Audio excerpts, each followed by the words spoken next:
Happy Chhath. Happy Chhath. बहुत सुंदर लाग रहल छै, गामक छठ के बहुत याद आबि रहल अछि।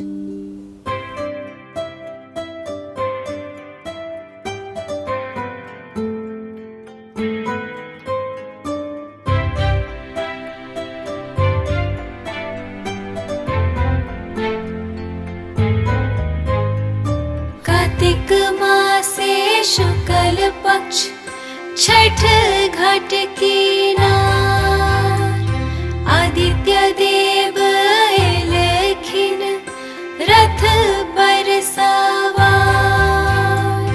नारियल नेबो केरा और कुशियार,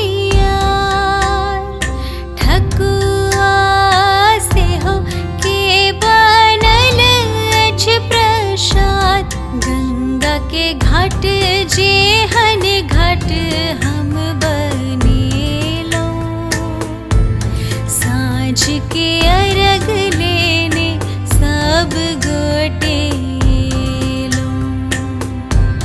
गंगा के घाट जेहन घाट हम बनेलौं, साँझ के अर्घ लेने सब गोटे एलौं।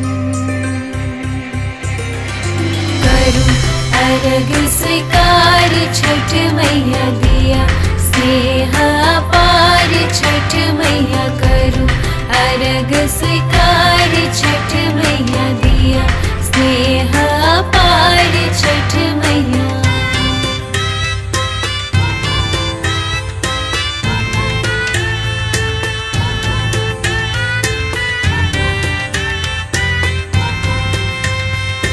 धूपाई के नौकरी, 4 दिन के जिंदगी मैया दिया आशीर्वाद।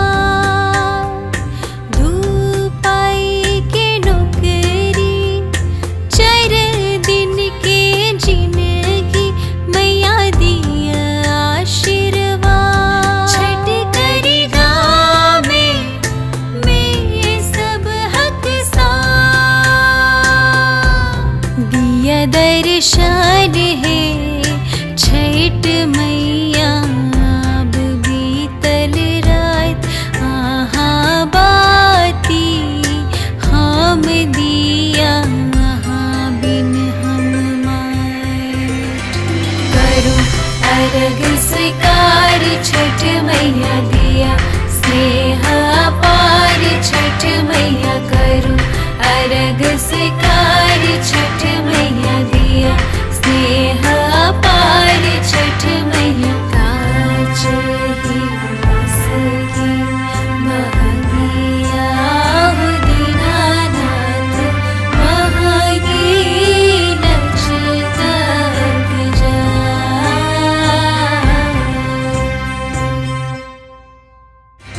करूं अर्घ स्वीकार, छठ मैया दिया स्नेह अपार। छठ मैया करूं अर्घ स्वीकार, छठ मैया दिया स्नेह अपार। छठ मैया